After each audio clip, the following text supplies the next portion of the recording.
Welcome on the HardReset.Info channel, and today I'm gonna show you how to smoke the connector from the T-spawn on the Mirage map.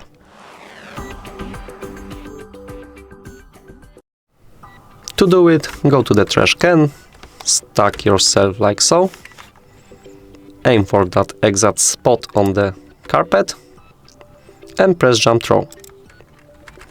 This smoke should land on the first step, but second is also good.